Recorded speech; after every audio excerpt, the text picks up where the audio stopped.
From a chiropractic perspective, it decreases your treatment time. The patients are easier to adjust. Their mood changes. If you're ever running behind, they don't care. I mean, I've never had a patient go, I don't want another 5 minutes on the massage chair, right? Hey everybody, as promised, I have a special guest on today's episode. It is Dr. Tim Sharpe over at Fujiiryoki. He is the wellness account manager. We're going to talk all things massage chairs, many things you are unaware of, and why this is such an impactful part of your practice that you probably have overlooked for a super long time.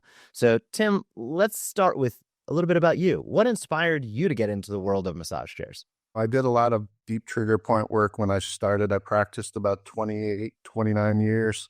After about 9 years, I started getting chronic tendonitis in the thumbs.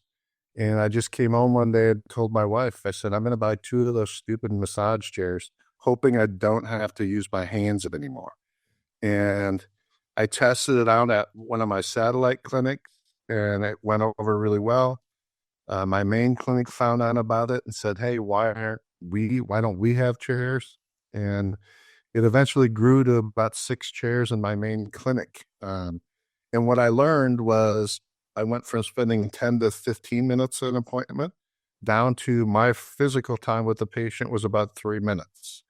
So I believe it extended my career. I fell in love with it and eventually started working for Fujiiryoki, which is where I bought all my massage chairs from. I love it. That is a really key part, especially I'm going to say, well, really across the spectrum. Young docs out there, you need to listen and pay attention. Chiropractic is a physical job over time. And docs that are in their mid and later career can certainly attest to it. And what you described in terms of being able to elongate a career, it could literally be worth hundreds of thousands, if not millions of dollars to you in revenue, but also the patient impact in we're not doing too much good as chiropractors if we're not in there taking care of people, and anything we can do to enable us to help more people is a really, really good idea. And I know docs listening and watching, they might be thinking of massage chairs from the past, and you've been in the massage chair world for a little while now, and I'd love for you to maybe highlight, how chairs have come such a long way in recent years, and specifically related to Fujiiryoki. Why are these chairs so effective for the chiropractor themselves, which is an interesting point, and for their patients? I mean, I'm old enough, and I think the device is still around where us old timers, the old timers before me, who I am now an old timer, were using the thumper, right? The 2-hand that'll rub it across their back, the handheld massage. Then it went to the first chairs I've had way back when were the human touch that looked like an office chair. Really created about 3 movements, kneading, tapping, and rolling, which again was very popular. To now, our Fujiiryoki AI, it produces 103 different movements during the massage program. And it's evolved into complete body, with the compression and the arms, the calves, the foot rollers. So if you want to delve into the scientific, the mechanoreceptor stimulation you get from a massage chair is incredible. So just that alone can modulate pain, right? The patient doesn't know what's going on, but I mean, you will get endorphin and enkephalin release during a period. So, I mean, we literally would have our office manager go, oh, Jeff was a blank today. And I'm like, came into the dressing room, he was smiling, right? So you do get that relaxation. You do get, just the experience that the patient gets pre and post massage is incredible. I would bring these chairs into some of my patients that had employees in the 10 to 20 range employees. Pre and post massage, they were better in the afternoon than they were in the morning. So that's kind of how it evolved from me, just trying to help me personally to, we would, just like many of you do, we would do a consultation before the first visit, and people would stop me and say, I know about the chairs. I heard about the chairs. That's all I hear about is your chairs, right? So from a chiropractic perspective, it decreases your treatment time. The patients are easier to adjust. Their mood changes. If you're ever running behind, they don't care. I mean, I've never had a patient go, I don't want another 5 minutes on the massage chair, right? From the patient experience, they tell others, but they feel better, they adjust better. The chair will actually educate them. That many of them will say, "Oh, I didn't even know I hurt here, but that massage chair was hitting a spot." So, I mean, I could keep going on how those affect not only the chiropractor and their staff, but the patient benefits are hard to argue with how these chairs have evolved into an actual health device. That blows my mind. I would not have been able to guess that there were over 100 mechanisms. So to be able to highlight that is pretty. That is just that's just Fujiiryoki chair. That's the full Japanese chairs. They're different, and we have a full line from full Chinese to designed in Japan, made in China to full Japanese chairs. So when you get into that upper level movements, now you're talking, it's like I don't want to say Tesla but it's like comparing a Ford to Lexus, right? Back in the day. So the Japanese technology is just, I have a 9-year-old Japanese chair that is still better than any Chinese chair on the market right now. So that type of thing. Yeah. That type of design and ingenuity, I think, really comes through. And I'm going to encourage everybody listening and watching to please, click down in the show notes and connect with Tim and his team and see for yourself what these chairs look like and just probably how far they've come even visually compared to what you're expecting and what you see over at the Fujiiryoki site. Now, Tim, one of the things we were discussing pre-roll was around return on investment. This is always an important conversation for docs. How does this impact my revenue? And one of the things you mentioned to me was really around retention and referrals and that patient experience and patient satisfaction. I'll ask you to dig a little bit deeper. When a doc thinks about the ROI of a massage chair in their practice, how should they think about it? There's multiple ways to approach it. The first being long-term, which is, and again, I've been out now for 7 years, but insurance never seems to be improving. It always seems to be going the other way. So, I mean, the deductibles or the copays now are more than what insurance even reimbursed me back when I was practicing. So just setting yourself apart, like I said, people stopping me saying, I heard about the massage chairs. I want to try them. When you can, and there's ways to do this very efficiently where it doesn't increase your overhead, and it decreases your treatment time. And so that's the thing is, and what I did, I was a cash practice. I raised my rates $5, seeing about 175 people a week. So the number for that was just simple math for me. But what I didn't expect through this was the decreased treatment time, yet improving a better patient experience. So we rarely got missed appointments. We demonstrably seen increased referrals. So there's things like that, but it is a thing where you will have vendors saying you can bill for this. It is a very, very gray area, and we don't support you in that. I mean, we will not support you. Some people are doing it and saying they're getting away with it. It's an ROI that you have to look at other than a billable code. It's just a billable code is a short-term benefit. This is more of a long-term ROI type experience. And then with our ambassador program or the ability to be a dealer, you don't have to sell these to patients. Patients will ask you, where can I get one? So all my chairs were basically paid for. Okay. It even evolved into, I got tired of the hassles with massage therapists. I threw 2 chairs on the massage room and charged $25 a half hour. Today, I have a lot of docs doing about $1 a minute, whether it's 20 minutes, 30 minutes, 60 minutes. That's a very easy passive income. So there's multiple ways to incorporate it. Yeah. There's a couple of things I want to make sure all the listeners understand with what you just said that's really, really important. One is I appreciate the transparency and honesty around the billing. And hey, there's a way to do this in the right fashion, and there's a way to do this that could catch up with you. And you guys are about doing it, I'm going to say, the right way from the beginning, and encouraging and helping the docs understand that. That's really, really important. The other aspect that I want to highlight is we keep going back to this patient experience.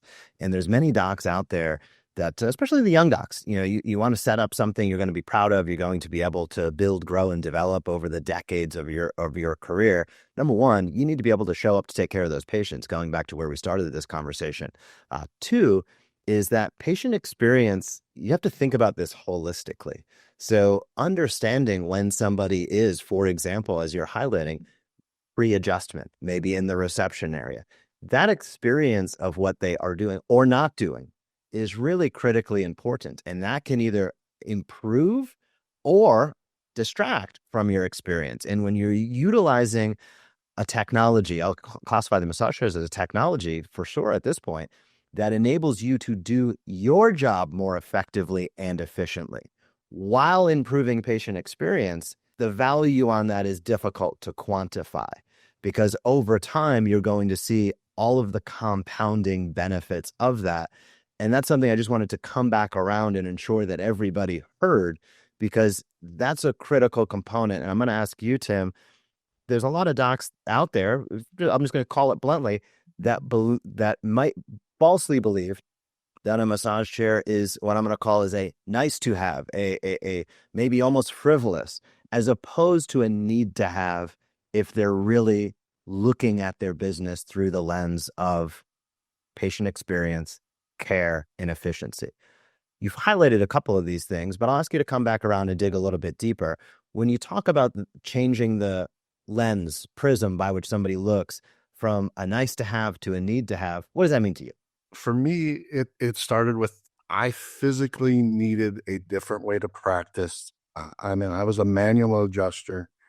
I did evolve into manual plus computer assisted, but I needed to spend less physical time with my hands on that patient. Okay, so that was number one. Number two, physically, as you mentioned, I now have bilateral carpal tunnel. I have cubital tunnel on the right. I have a slap tear on the right. I've had every injection possible in my low back. Massage chairs help me manage the spinal pain. Obviously, the overall benefit is circulation. So it's physically good for a chiropractor to be using a chair themselves and the staff, to be frank. So that's number one. But, and again, I had chiropractic guilt coming out of school where, geez, I'm getting, and again, I'm an old timer. We were charging 25 cash back when I started, and ended up at about 50 cash. But it was like, geez, I'm only spending 15 minutes with the patient, and they're giving me $25 or $40 or $50, right? Which by today's standard, that's minimal, right? You felt that guilt that you had to spend 15 minutes with them. Doing this, the guilt went away because I did pre and post surveys, and people would come in my office and do 15 minutes on a massage chair, spend 2-3 minutes with me in the adjusting room. And I no longer had that chiropractic guilt because the surveys proved that the patients felt it was a better experience. So mentally, it was good for me. The patients felt the value. Now I promote 10 minutes or less on a massage chair. That's still a long time. And you can be very efficient if you have 2 to 3 chairs. You can see pretty adequate volume. So that patient experience, and I do want to clarify, the use of the massage chairs is how you dictate them. Okay. For me, I put the patients on first because it was protecting my hands. Yep. Okay.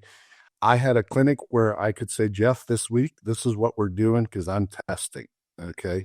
So after a couple of years, I said, we're going to do the massage chair after the visits. Okay. And I went with the old chiropractic thing where we've adjusted you. Now we want the adjustment to settle. We're just going to have you relax, work the muscles now that the vertebra is moving better, right? Okay. Kind of the old Gonstead, Yep. lay down after the adjustment. Yep. Okay. Much more efficient. Okay. My patients didn't like it because they were used to the benefits of pre-adjustment. Right. But I have chiropractors doing, it's just like anything, it's how you introduce it. Yep. If you would introduce it post-adjustment, that's the way it's going to be. So it is a little bit more efficient to do it post-adjustment. The benefits to me are a little bit better pre-adjustment, but I know this is a volume business, so there are different ways to structure this. That's a great point. Thank you for that. Thank you for that clarification. One thing I want to come back around to is you briefly mentioned the ambassador program, and I'd love for you to highlight a little bit about what that ambassador program means. I'm going to encourage anybody that has interest to click on down below, connect with you and your team to go into deeper detail, maybe just at a high level. What's the ambassador program look like for a chiropractor? There's basically, before the ambassador program, how we work this is a chiropractor would put chairs in their office. If a patient inquired about the chair, the chiropractor would come back to me. I would give them a whole sale price. They would sell for whatever profit margin they want to their patient. In sense, you are a retail store. Okay, there are some I would say minor risks, because in my clinic, all the patients have been on the chair. They fell in love with the chair. So it's not like they've never seen the chair before ordering it, right? So that is your highest level of profit margin. So all my chairs were basically paid for over time, because I would sell in that 10 to 20 chairs a year without saying my chairs are for sale. I have chiropractors that sell one. I have chiropractors that sell 10 a year. What we've learned over the years is, and I've been doing this in the profession now for 7 years, is some chiropractors don't want that risk. They don't want to put a one chair, or they don't have the space for 1, 2, 3 chairs. They don't have the budget right now to buy one and resell. So what we did is we did the ambassador program, which now it's just a very low risk on the chiropractic side, similar to what Tempur-Pedic did with the mattresses way back when, where your customer, we give you a specific coupon for your customer. They go to our website. They, instead of getting a 10% discount like a guest would, they get a 15% discount off of retail. The chiropractor then gets a 10% commission. It's all automated.